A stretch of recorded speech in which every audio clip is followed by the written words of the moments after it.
Most of these films are absolutely terrible. They are. There's no two ways about it. Being a film critic and a gamer is one of the worst positions to be in because you are just disappointed on both levels. I am, of course, Couch Coop, and I do not stop at local co-op. There is loads of horror and film-based content on the channel. I'll link it all in the comments. And I want to put some rules down. There can't be films that are fully animated. It's all got to be in camera, not all practical. Otherwise, the new Super Mario film would make it in there. There's been loads of quite recent stuff, Detective Pikachu, that I have it included. The more adult and the more retro the film is, the more likely it's going to be on this list. So let's get started. By far the worst film on this entire list, hence the reason it's number 10. This is nothing short of a Jean-Claude Van Damme vanity project. It's absolutely horrendous, and it was 1994. Dolph Lundgren was out and about as an actor back then, in his prime. Did he get cast as Guile? No. The traditional Street Fighter story is normally centered around Ken and Ryu. This went nowhere near either of them. It was so focused on Guile. There is quite a cool fight with them Bison at the end, saved by Raul Julia. Absolutely excellent in the Addams Family, and they cast Kylie Minogue, who was huge in 1994. This was like, wow, Cammy's gonna look amazing. None of them put the effort in with any of the martial arts. It was a shocker. Street Fighter 2, the animated series or the manga series, came out. It was a DVD. I remember it was a couple of years after this, and it really hit home. It was actually quite a good homage to all of those characters. Jesus, did you just see Blanca then? Even as a teenager, back then it was clear to me that this subject matter had been hijacked. There was like a civil war plot going on. I understood none of it. I was so baffled when I came out of that cinema. This is what Street Fighter looks like on current gen systems at the moment, by the way.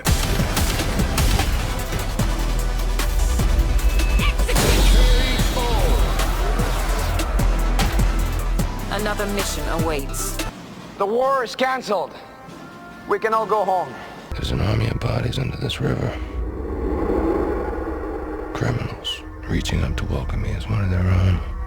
Talking of vanity projects, this is Max Payne from 2008, and it borrowed heavily from the original Max Payne game plot, which I was hugely into. It was a very dark first and third person shooter. It had bullet time in it. It was incredibly ahead of its time. It was PC only, and it did make it over to the Rockstar side eventually. There is so much wrong with this. Marky Mark has not fleshed out as an actor fully, as far as I'm concerned, at this stage in his career. The writing seems to force in this demon aspect to it, which is combined with the drug angle, and there's very few shots that aptly replicate the plot from the first game, which was surprisingly detailed for a first-person shooter. That was half the reason everyone was attracted to it, was you had these scenes where you were going mad, you heard a baby screaming, you had to walk on this like thin white line, you had hallucinations. At no stage were there devils/angels, and the supernatural angle to this film completely ruined it. Why don't they get the actor in who they face mapped from Ugly Betty that was original and would have been a hell of a lot cheaper than the New Kids on the Block?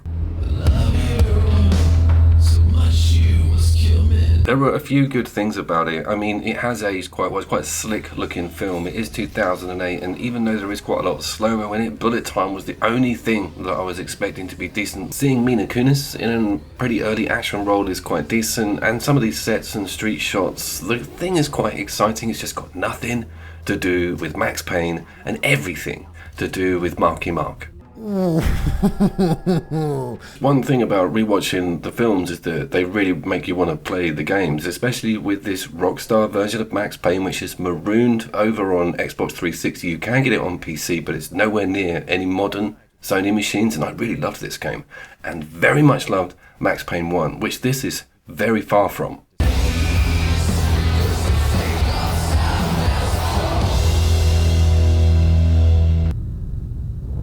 Yeah, you want to start worrying if you see a Ubisoft logo at the start of your film. This is the last of the passion projects, shall we call it that. Fassbender is a very good actor, one of my favourites, modern actors. I think Frank could be my favourite Fassbender spoiler film of all time, and one of my favourite banned films. That's very much worth a look. Let's get back to Assassin's Creed, because this isn't an Assassin's Creed film. It's not a prison.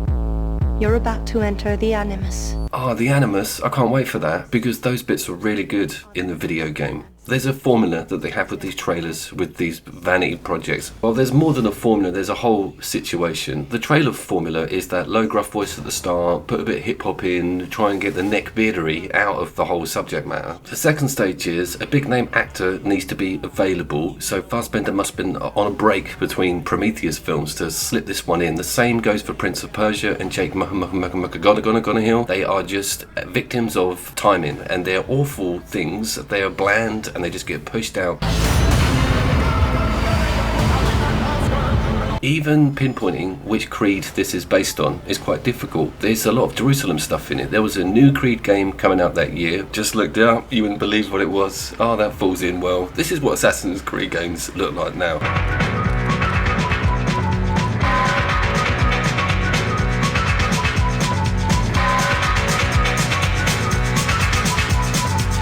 A massive plug for my own video there. By the way, this is all going to get demonetized and copyright checked because of the trailer footage. I'm not going to earn a bean from this video. Please like, please sub, and have a look at the other content and avoid the Assassin's Creed film. We are assassins.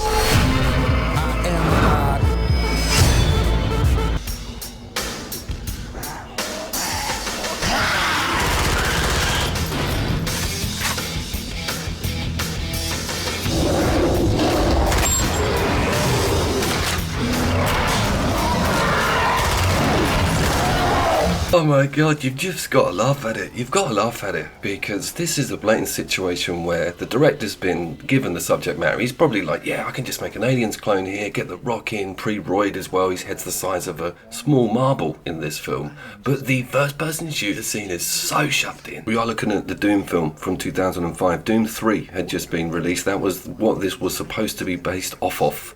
The actor here is that narcotics guy from the Mandy film. There's quite a few big names in here. She's in Gone Girl. Some of the team are huge actors now, The Rock included in that. Hello, Samantha. Hello, Samantha. The film is the blandest sort of alien blaster you'll ever have the misfortune to watch. There's no good acting. Some of the in-camera effects are pretty cool, and because of the year, the CGI hasn't gone crazy, but a lot of it hasn't aged very well. I would not recommend this. It is funny for a bit of cheese though, and if you want a sort of B-movie modern sci-fi horror film, this is totally the direction to go in. But again, very far from the original Doom subject matter. I don't know why they didn't don him up as the Doom guy and start getting some of those weapons out and get those hell monsters really going crazy. This is what Doom looks like now with full ray tracing on a PlayStation 5 in 2023. My god. There was an internal phone left off the hook. Did you get any information from it?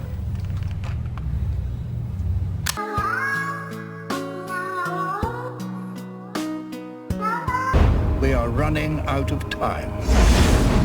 And if we fail, we must wait another 5,000 years. That was not a Half-Life 3 reference. This is the original Tomb Raider with Angelina Jolie. We have reached the cringe stage. This is where things are so bad that they're pretty damn good. This film stinks of the 90s. It's very funny in areas, but it does take that subject matter quite seriously, fleshing out Lara Croft, actually giving her a worthy backstory and some gun skills and kung fu mastery. Her voice is absolutely shocking. The English accent is completely butchered, not as badly as another accent coming up on the list, but I was very pleased with this as a younger chap. Wasn't a big fan of Angelina. I thought there could be better female action stars in it who were actually trained up at doing martial arts, but she was a huge name. That's why I travel. We just had the first game on the PlayStation 2 and it had blown our minds with the T-Rex fight in it and fleshy, scary monsters, killer gorillas, underwater. Everything was off the hook with the first Tomb Raider, closely followed up by the second. This film came out right between the two. So the hype was huge, a little bit like that situation I was talking about earlier, actor available, IP up for having a film made from it, everything just fell into place. But this one was not so much of a disaster.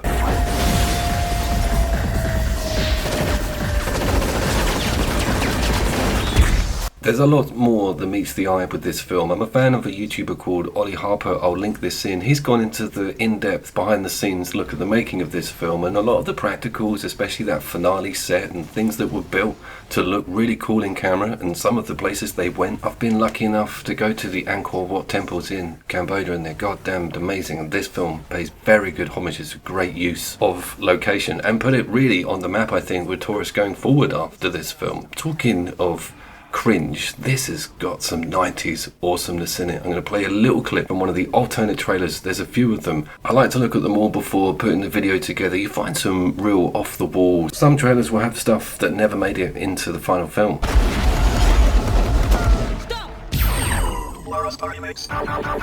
Play.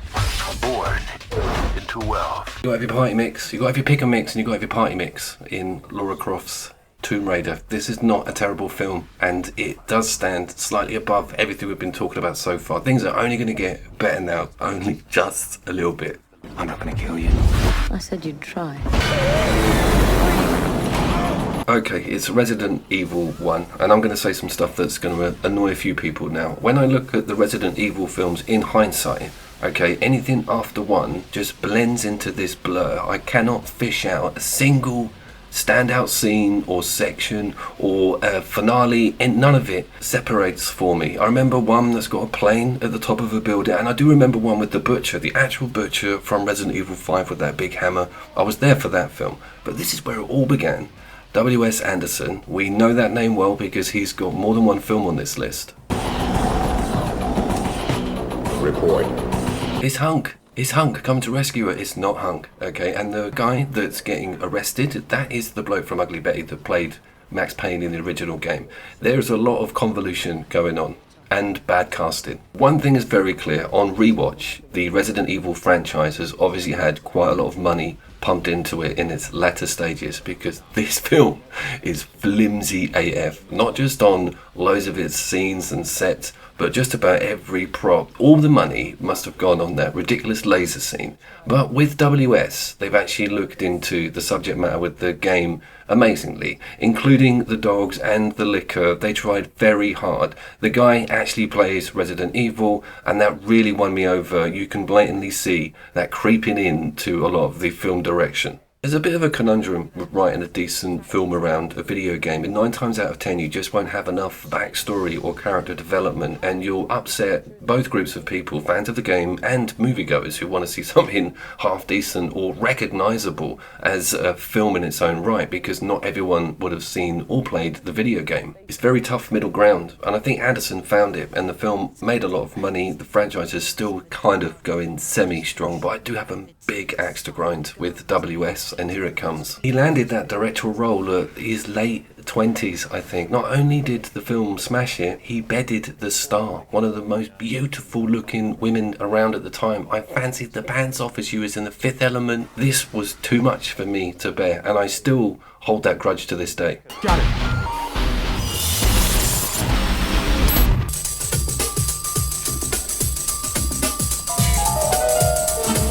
We're in the top half. What in the actual Mario Brothers from the 80s, starring Bob Hoskins doing the craziest yoizy moida accent you ever heard, and of course the fucking Luigi's Vinny from Summer of Sam. This film has got that symptom a bit like Dune with Lynch, where they took the subject matter into a bit of a crazy direction. I mean, Dune is a crazy direction in itself, but he really went there, and with this, none of it, I don't think, was understood by the director. It's placed in the sort of industrial, real world with dinosaurs and dinosaur eggs. Hopper looks crazy in it. All practical though, that's the joy of it. Watching it blows your mind a bit, because I'm sure people died on set on the making of this. Rescue the princess. There's so many like naked flames and explosions and dangerous looking in-camera stunts. The CGI when it is there is also quite freaky. What the dinosaurs, the Goombas when he's in the lift, some of the dialogue is legendary. This has got a bit of a cult following. If you watch Angry Video Game Nerd or any of the sort of older retro video reviewers, you'll know that this is still quite strong. And when you Google that list, this is the highest grossing video game movie of all time. Super Mario Brothers. This ain't no game. I watch it as kind of like a freak show, you know. It's the strangest Hollywood reproduction of a NES game ever to exist. Of course, we lost Hoskins as well. It's always cool to see and hear him act, especially with that American accent he's got going on. These pipes have been service for years. Must have been a non-union job. It's just so freaking weird. There's nothing like it. I do recommend it. It's a bit of a time travel experience as well. You see and hear a lot of dialogue and writing that would never make it into a film that's aimed technically at a teen to kid audience. Alright, it's getting real now. It's all happening now. So it's 1995, and it is our friend Paul again. He's not with his wife this time, but that does point to how he got the credentials to go towards the Resident Evil film. Mortal Kombat was absolutely massive. The tune that came out with this trailer was everywhere. It was on the radio, there was an advert for it on TV. Mortal Kombat was having a bit of a PR nightmare as well because of its ramped up gore on the releases of a lot of the systems. Even one of the systems had a censored version with no blood at all. Johnny Cage. There's also quite a healthy plethora of trailers for the film as well. This one being quite a rare one with a roll call of everybody and some snap scenes that didn't technically make it into the main film. But we all know the song and we all know the main characters. And this one was genuinely quite frightening because of the prosthetic suits. That finale villain fight was terrifying as a kid, and you can straight off the bat, compared to the original Street Fighter film, already see in these clips that the martial arts are just technically good. Everyone went through loads of training. They had the brains to actually get amazing martial arts in on a base level with the entire film. That paid off. Still looks really good. And cool, what makes appearance again there. And the whole film has got some quite weird filters on it, saturation and some effects that you don't really see every day. The culture behind the release of the original Mortal Kombat 1 now is massive, and it's really revered as a brilliant 80s action film, not even attached to its video game credentials. 2 years later, we got Annihilation, literally just round the corner from that initial first release, and I think that was too soon. I think it was rushed out, and the film is quite heavily ridiculed, some reappearances and some new Mortal Kombat characters in it, but nothing has come close to the original film. Even that modern remake, which I haven't seen yet, I hear is on a par, if not a little bit weaker, than Anderson's original. For years, our world has been at peace. But something is coming. Yes, I have gone with Warcraft, the Duncan Jones directed, almost completely CGI'd tale of the orcs and mankind. It's incredible and really well done with the subject matter, i.e. the orcs have got a massive backstory to them, as well as the humans. It's a really in-depth plot, and the CGI is top-notch. It's up there with District 9. I cannot fault it. Duncan Jones directed Moon, one of my favourite British sci-fi films of all time. That will be firmly linked and annotationed. You must see that. Whatever happens, you can't have any empathy with your enemy or a CGI character, as in the case with this, if you don't have the sophistication in software to create those facial movements to get behind that character. That is only something that can be properly done, I would say, in the last 5 to 10 years. You see it utilised fantastically in this. why are you here? To save our people. Think about something like Labyrinth with that massive ginger Sasquatch thing at the end. You know, there's like 18 moving parts in the face of that and it still looks absolutely horrendous. I'm definitely behind decent CGI and live action mixed in with a good director behind it. Now that brings me on to my pitch, which I need to set up between Duncan Jones, Games Workshop, and myself, because he needs to do the Horus Heresy in this style. Imagine how cool that story would be told with the Chaos and the Marines, maybe throw a bit of Tyranid action in there. It could be told all from a guardsman point of view, but a lavish breakdown of that story with this quality. Tell me that wouldn't sell like hotcakes. Get Alex Jones in to do the voice of Horus. I see you, enemy! Enemy! Enemy! You are my enemy!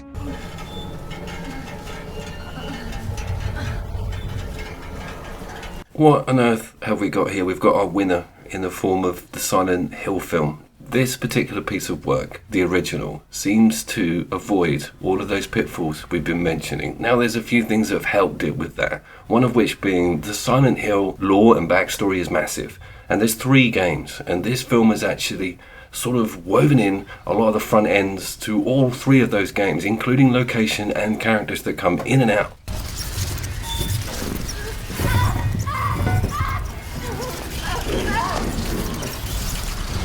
For 2006, this film still looks incredible, and I'll let you into a little secret. It's on YouTube, the whole film.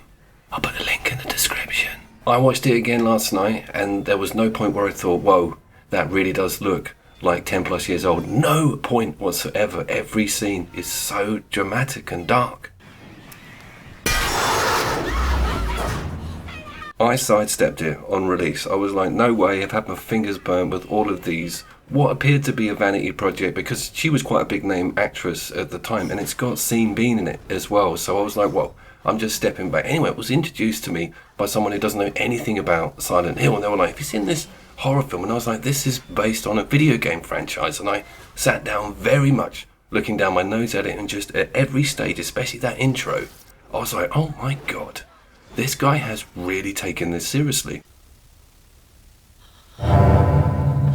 Sharon!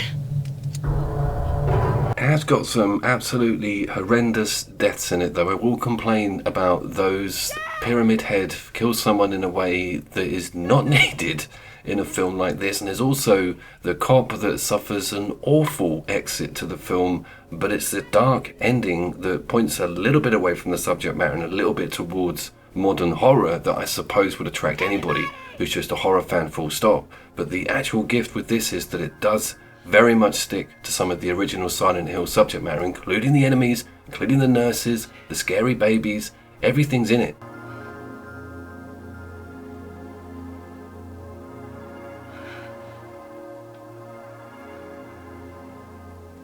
The front end is mixed in with this sort of psychological thriller thing. Her kid's missing, her husband's looking for her and the kid. She might be just having a massive hallucination due to a car crash. It does sort of keep you guessing. The ending is a little bit convoluted. It's not a short film, and it tries to explain the ecosystem of this Silent Hill place that you're in, which involves canaries in cages, weird men who are like donned in worker masks, a derelict school and village. Then it all switches out to a church. You're like, whoa, can we just have some deep breaths here? Film does not give you the chance for that. If this was like a top horror list for that year, or even that 5 years where this came out, I would pick it and I would put it on, because I respect it as a standalone horror film. It's very good, and as a video game homage, it's even better. So totally recommend it.